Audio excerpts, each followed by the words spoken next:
Bueno, nosotros somos el grupo conformado por Diego Rodríguez, Luis Osuna y Omar Zavala. Y le vamos a impartir el conocimiento sobre la ley del abogado y el alma de la toga.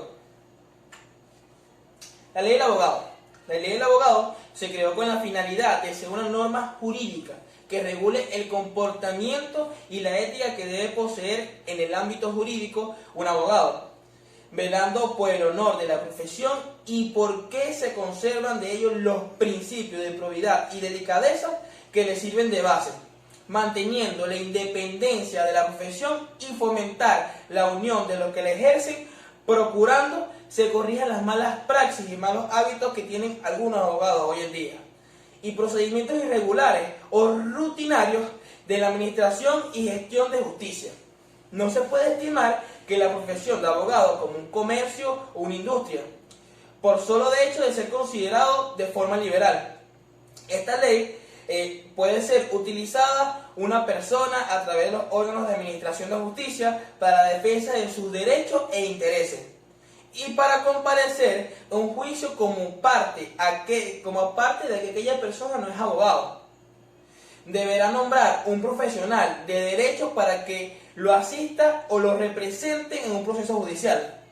Todo documento debe ser redactado por un profesional en ejercicio, con la excepción de que uno de los otorgantes sea abogado. Su cónyuge o familiar podrá redactar el documento aun cuando no ejerzan la abogacía. El título número 1 de la ley del abogado, disposiciones generales, que viene siendo desde el artículo número 1 hasta el artículo número 6.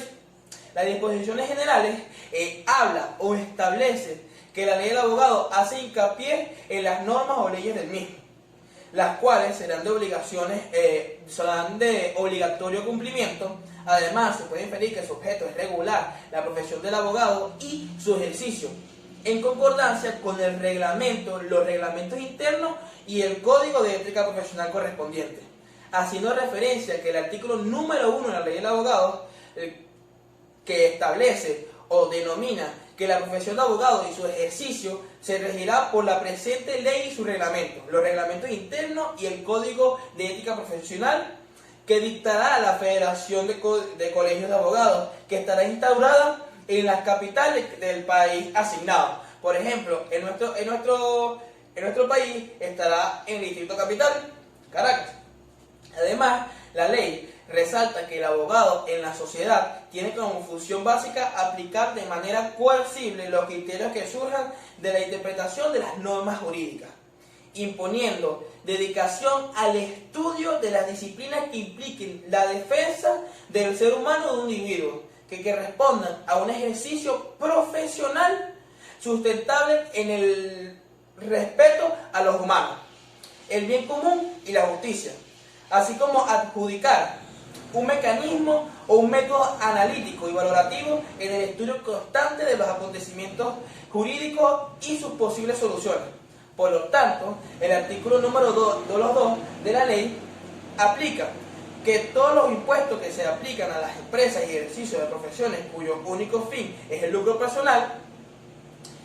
Trata de concluir el artículo número 2, que dice que se permite pensar que en el reconocimiento de existencia de asociaciones o abogados o bufetes, aunque no es un tema tan desarrollado, es reconocido por la formativa legal del país, de una especial en la cual establece que los despachos de abogados no podrán usar denominaciones comerciales y solo se distinguirán mediante el uso del nombre propio del abogado o de los abogados que ejercieren en él, de su causante o de los que habiendo fallecido hubiesen ejercido en el mismo, previo consentimiento de sus herederos y de la calificación de bufete, escritorio o despacho de abogados. También se permitirá una denominación impersonal consona con la dignidad de la profesión.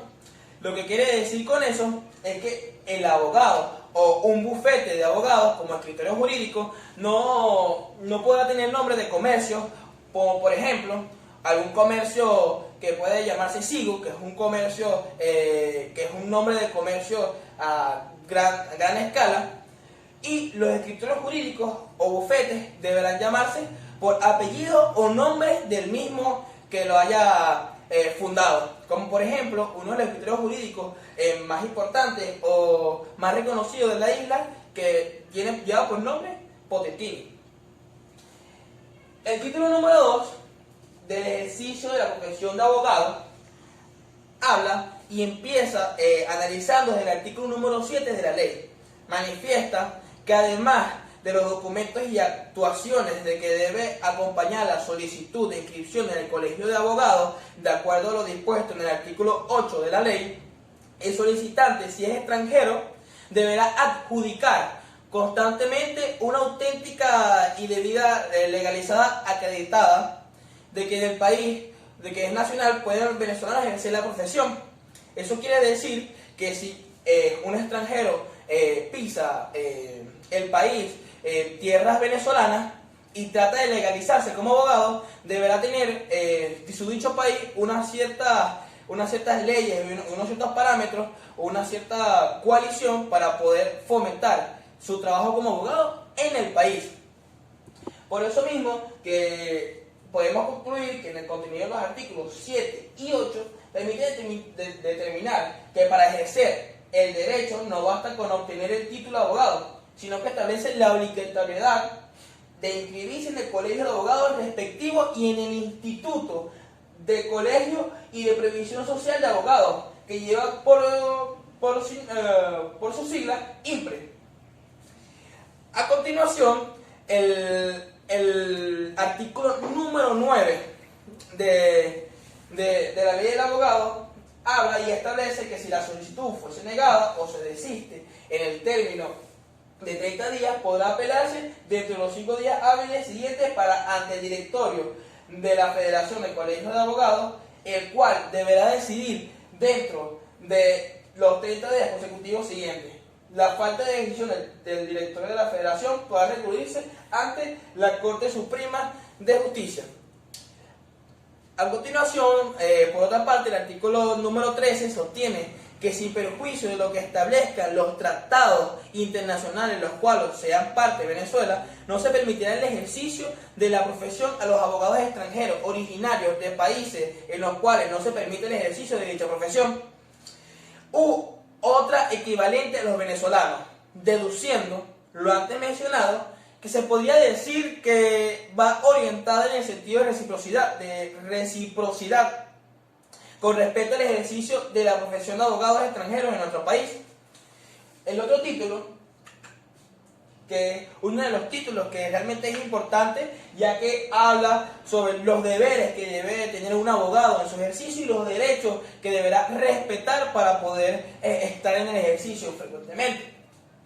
Establece que un abogado debe actuar en cualquier circunstancia con probidad, honradez, eficiencia y conservando una absoluta independencia en sus actuaciones profesionales, manteniendo en todo caso el momento el respeto a su dignidad. Como persona y como profesional debe defender los derechos de sociedad y de los particulares, cooperando en la conservación y perfeccionamiento del orden jurídico y en la relación de una recta y eficaz administración de justicia, fortaleciendo progresivamente la confraternidad en sus colegas. Por eso mismo, un abogado le ofrece al cliente el concurso de la cultura y técnica que posee. Quiero decir que le ofrece el conocimiento práctico que se le haya implantado a través de sus estudios, aplicando con rectitud de conciencia y esmero en la defensa, siendo siempre prudente en todo momento en el consejo, siempre mantenerse calmado y proceder con lealtad, colaborando con el juez y en el triunfo de la verdad, cumpliendo con los reglamentos, acuerdos, resoluciones y demás decisiones de la Federación de Colegios de Abogados en cuya jurisdicción ejerza su profesión y del Instituto de Previsión Social del Abogado. Tal como hoy, el triunfo de la justicia es uno de los aspectos más importantes en el país, o que debe ser implantado en el país constantemente. El artículo número 2 señala que el abogado tiene derecho a percibir unos honorarios en el ejercicio de esta profesión, estableciendo que cuando exista la inconformidad entre abogados y clientes en cuanto al momento de los honorarios, la controversia se resolverá por la vía de juicio breve y ante el tribunal civil competente. La parte demandada podrá acogerse al derecho y retarse en el acto de contestación de la demanda. Por eso mismo, el abogado deberá implantar una serie de instrumentos y una serie de reglamentos para poder revalorizar su trabajo a través de los honorarios que debe cumplir. Se trata pues de la fijación del quantum, pero no de la decisión acerca de que si existe o no el derecho de cobrar los honorarios. Por eso mismo, un abogado que corresponde decidir el tribunal que conoció de forma primordial el caso. A continuación,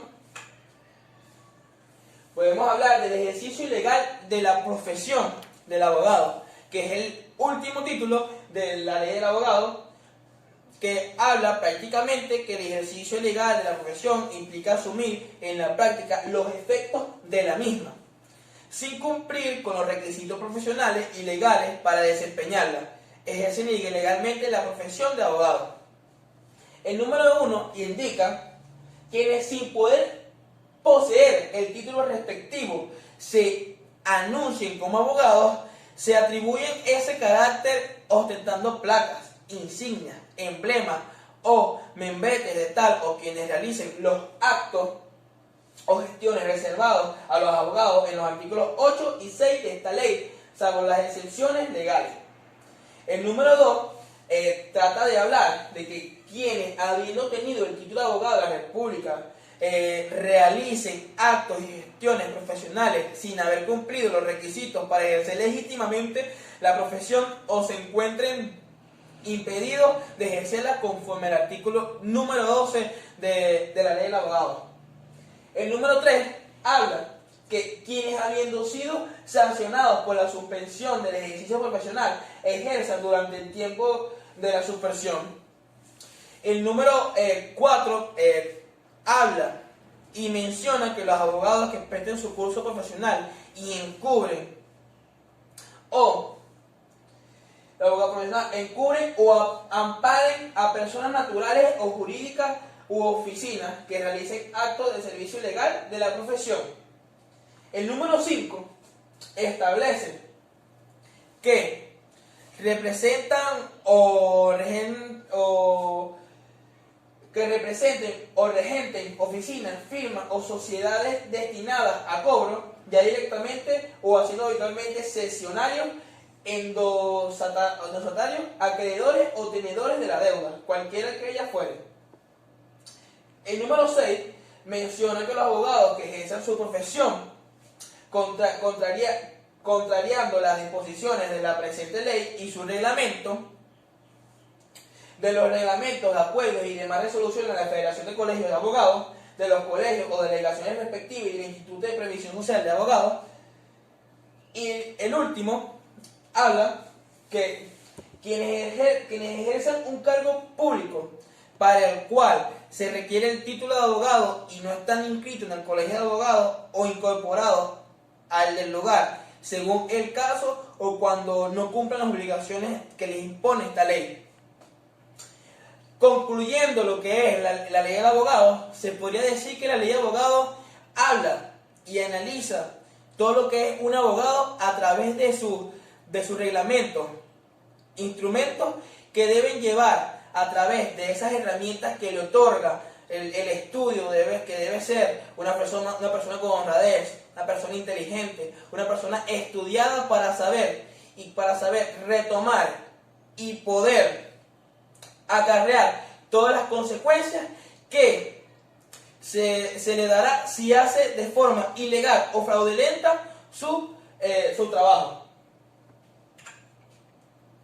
El arma de la toga, escrito por Ángel Osorio, un político español, en 1922.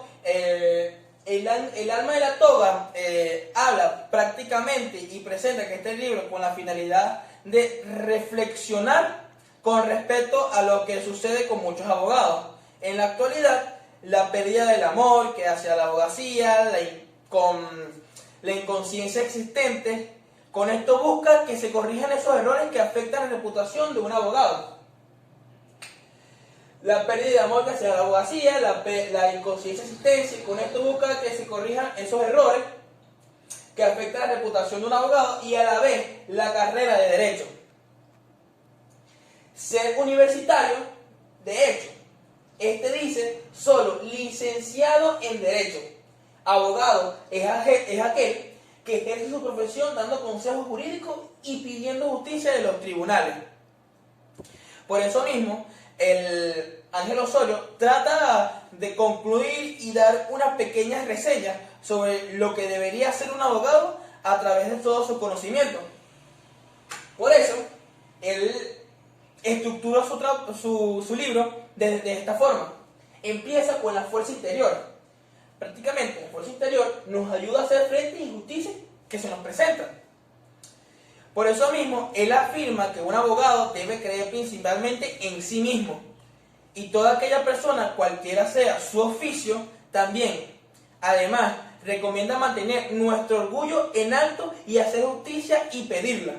Incluso cuando nuestra dignidad se ve afectada por críticas o agresiones. Cuando se menciona la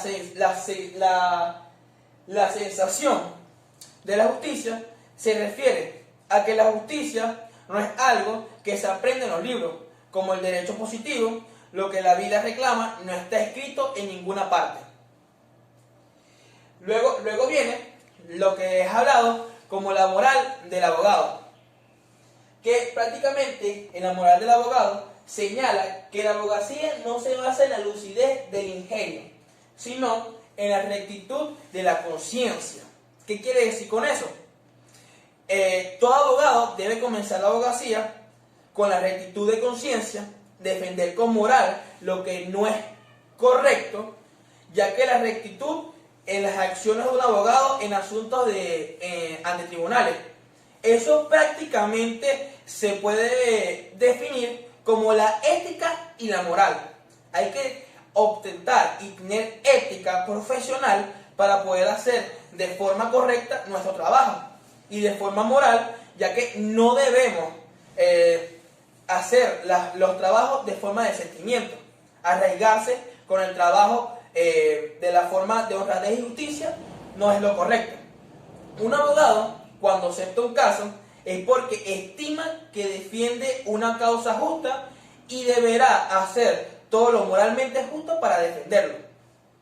Luego, Osorio habla en El secreto profesional. Él trata de hablar prácticamente que el secreto profesional comprende las confidencias del cliente, las cuales del adversario, las de los compañeros de profesión y todos los hechos y documentos de que hayamos podido tener alguna información por razón de cualquiera de las modalidades de nuestra actuación profesional.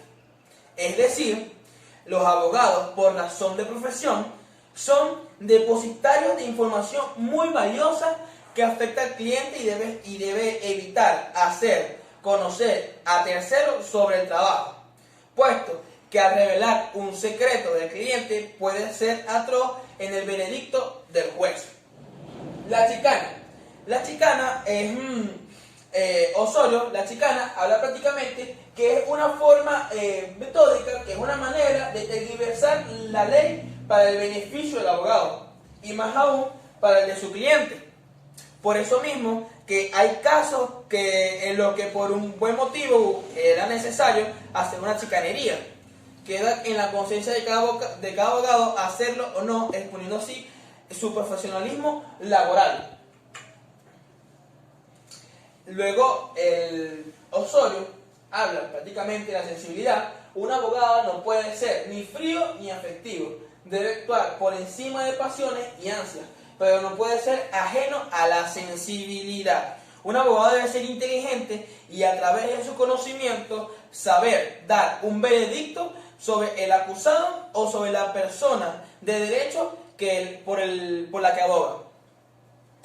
Después habla sobre el desdoblamiento psíquico. Es definido por Ángel Osorio que el abogado se compenetra con el cliente de tal manera que permite toda su postura personal. Y agregando que el abogado, o sea, no es él, o soy yo, habla que el abogado no es él, sino mi cliente. ¿Qué quiere decir con eso? Que piense que debe interpretarse con duplicidad de personalidades hasta que tal punto soy mi cliente. O sea, él trata de hablar hasta qué punto soy mi cliente, practicando un doble renunciamiento y desde tal punto soy yo mismo, usando facultables y renunciables, además, en cuenta plausible, renunciar a intereses, bienestares y goces para entregarse el bien del otro, defenderse y cobrar, y entre otras cosas. Por eso, luego de hablar sobre el desdoblamiento psíquico, Osorio trata de hablar sobre lo que es la independencia. Como interpreta Raymond Pointer, el abogado no depende más de sí mismo, es el hombre libre en toda la existencia de la palabra. Solo pesan sobre él servidumbres voluntarias. Ninguna autoridad exterior detiene su actividad individual. A nadie da cuenta de sus opiniones, de sus palabras, ni de sus actos. ¿Qué quiere decir con eso? Cuando defendemos a alguien, está en nosotros velar por los mejores intereses del cliente, sino por la moral y el sentido de justicia. Luego ella explica sobre qué es el trabajo. La profesión de la abogacía, además de ser maravillosa, involucra sacrificios, tiempo y dedicación, pero sobre todo ser amada. Hay que trabajar con gusto, con ganas de ser abogado y defender a los demás, logrando conectar con la vocación y ver el trabajo no solo como modo de ganarse la vida, sino como herramienta para expandir anhelos espirituales y herramientas que necesitan las personas de derecho para obtener un beneficio a través de propio, sentimental y espiritual. Por eso mismo, sigue y explica qué es lo que es la palabra Osorio. Osorio prácticamente habla que la palabra es el don y al mismo tiempo tiene un arma con la cual se enardecen o calman ejércitos. Por la palabra se propagan negocios, teorías o religiones. Que habla prácticamente de lo que es la palabra. La palabra tiene poder. Al momento de hablar debemos ser conscientes de lo que vamos a decir y debemos saber cuáles son las palabras propias en un juicio para poder retomarlas. Es cuestión de darse uso correcto, ya que si no sabemos utilizarla podríamos vernos perjudicados o perjudicar a la persona que en dichos casos vamos a abogar por ello. Luego habla sobre qué es el estilo. Hace referencia a que el abogado es un escritor y un orador. Es dos veces artista, si no lo es todo, será solo un obrero del derecho. El abogado debe saber cómo escribir y cómo hablar correctamente, porque en un juicio debemos saber y interpretar las palabras que vamos a decir antes de que salga de nuestras bocas. ¿Por qué? Porque un juez escucha las primeras veces y un juez determinará según lo que tú dices, no los sentimientos que puedas transmitir, sino las palabras a través de ellas. Seguidamente, él habla sobre el elogio de la cordialidad. Él menciona que es dejar a un lado todas esas cosas que hacen que las relaciones entre jueces y abogados sean difíciles, que ambas partes se apoyen, excluyendo la suspicacia, siendo más cordiales entre sí, haciéndose un bien en la justicia. Luego habla sobre los conceptos arcaicos. ¿Qué es los conceptos arcaicos? Habla sobre él. A veces los jueces usan conceptos antiguos, como si no está escrito no es ley. Pero hay cosas en las que se debe aplicar justicia por intuición, lo cual no es del todo malo. Algunos letrados entorpecen los procesos con formalismo innecesarios sin tomar conciencia de la evolución del derecho. Por eso mismo, actualmente en la política creen las personas de alta edad, de gran edad, creen que deben ser siempre formales y no hay formas de poder modificar, evolucionar lo que es la política y el derecho actualmente. Luego él habla sobre el arte de la abogacía. ¿Qué es el arte de la abogacía? Él se refiere a que el abogado es un artista de élite. Él utiliza la palabra escrita y hablada, que es la expresión artística más grande y sublime de la humanidad. Una gran cantidad de libros han sido escritos por la pluma de grandes juristas. Es por eso que no existe antagonismo entre arte y la abogacía. Prácticamente lo que nosotros actualmente estudiamos como abogados es un arte, debemos verlo como un arte. La pasión de abogar, la pasión de ser jurista. Luego él habla sobre la clase. Después de sentenciado un pleito, y por muy intensa que haya sido la controversia, jamás el victorioso recuerda su triunfo al ser derrotado. Es despedirse constantemente y no ocuparse uno del otro. De vez en cuando se dedican un comentario irónico o mordaz. Después de sentenciado un pleito, y por muy intensa que haya sido la controversia, jamás el victorioso recuerda que tú fuiste el derrotado. Por el contrario, el vencido es quien suele suscitar el tema felicitando a su adversario. O sea, hay que ser consciente: quien gana, gana; el que pierde, pierde. El estado de un abogado es una edición elegante. Luego habla sobre cómo crear la creación de un despacho.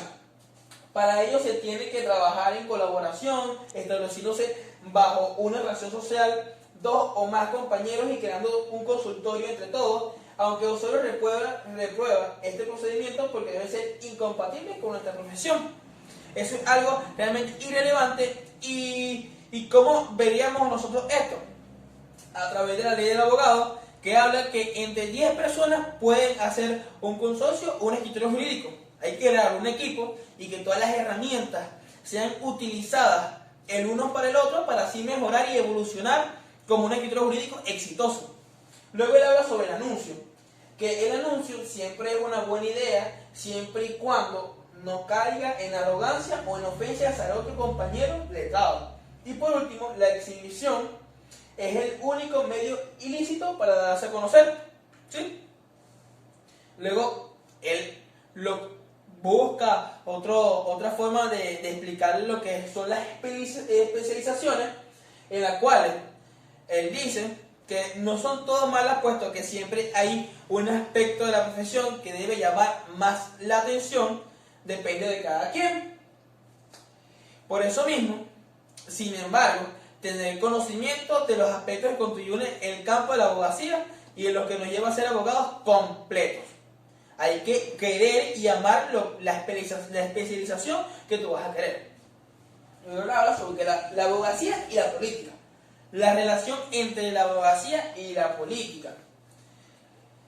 Él habla e indica que para ejercer un cargo público tan importante como diputado, por ejemplo, como debe ser abogado, y critica que es común que la mayoría de los que ejercen la política no sean abogados, ni siquiera licenciados en Derecho.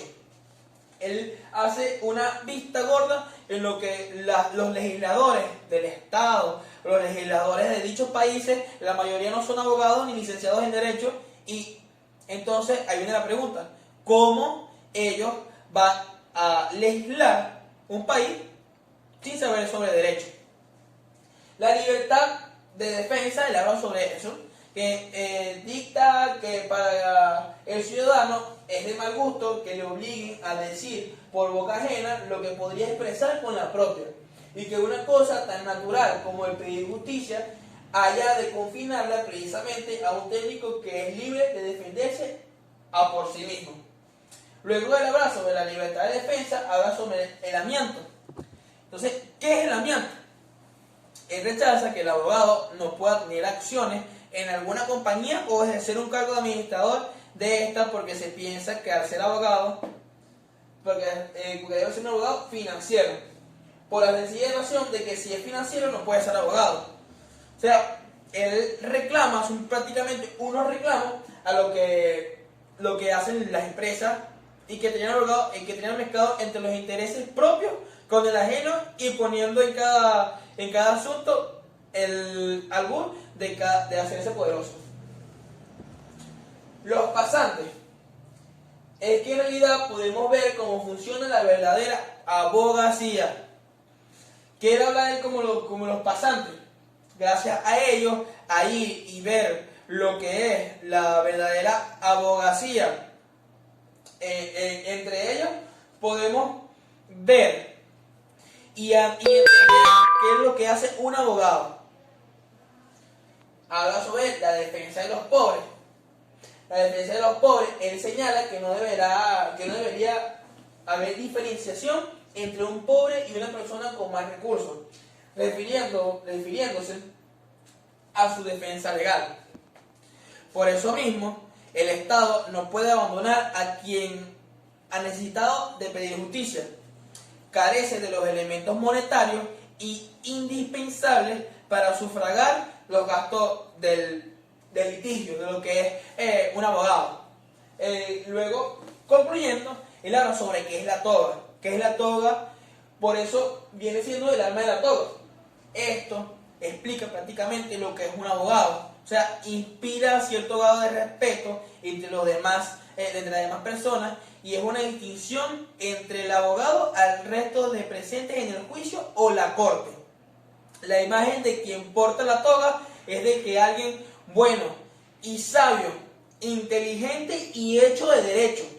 Cuando no hay cualidades, verdades debajo de ella, se reduce a un disfraz irrisorio.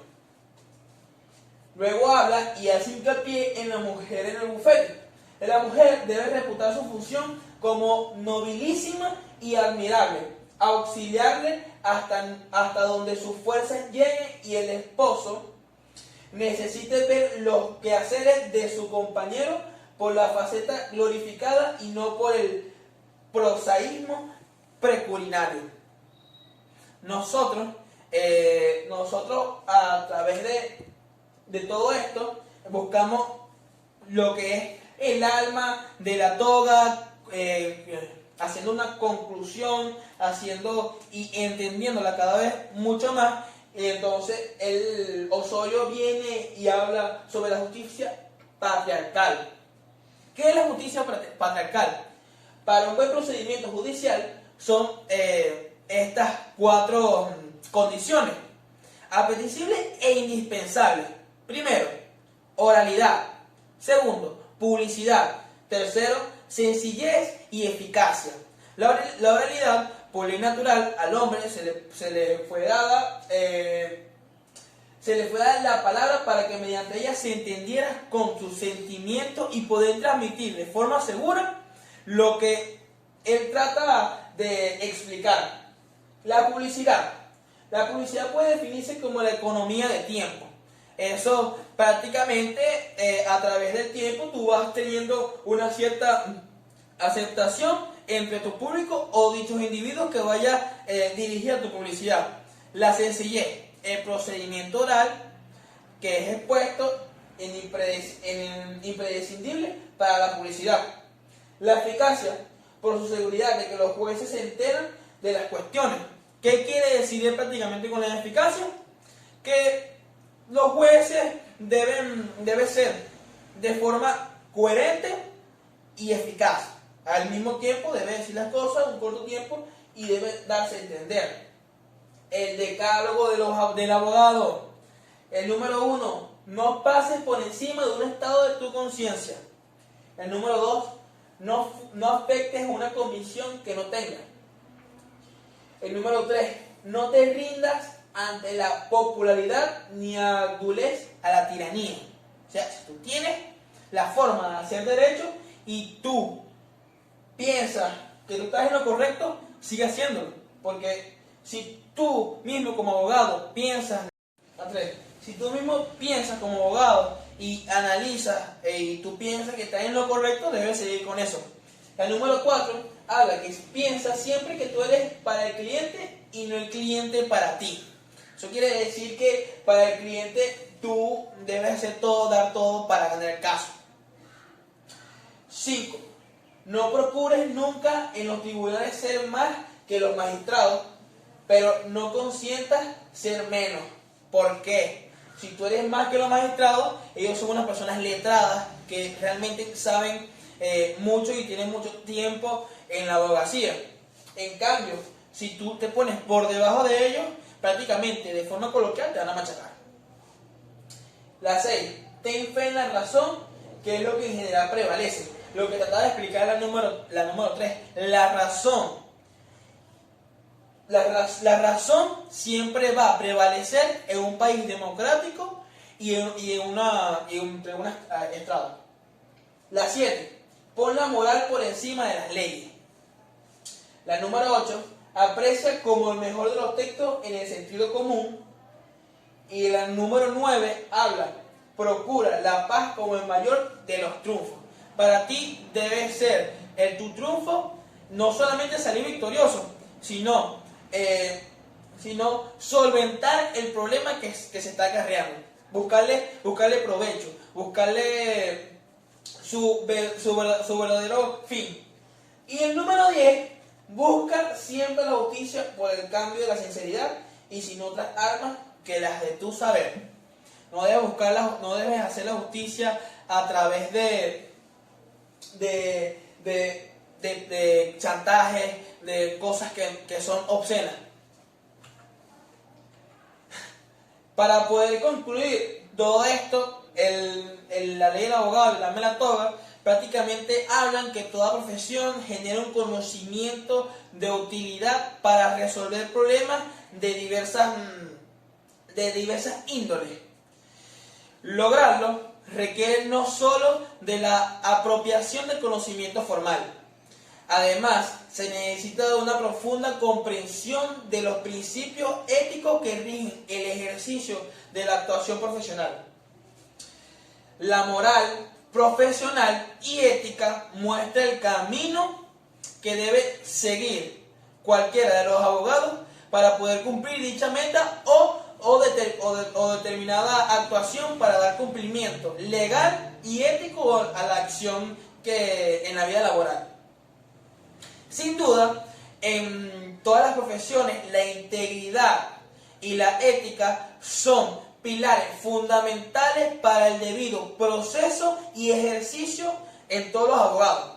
Sin embargo, en el derecho estos valores tienen un peso especial, ya que si tomas en cuenta que el abogado prácticamente se encarga de defender y administrar la justicia, de ahí radica la importancia del conocimiento de las leyes que regula a dicha profesión. En este caso, la ley del abogado en Venezuela habla sobre lo relativo al ejercicio de la abogacía, que es regulado por esta ley, y que habla qué es lo que hace un abogado luego de graduarse. Un abogado debe ser inscrito en el colegio de abogados, un abogado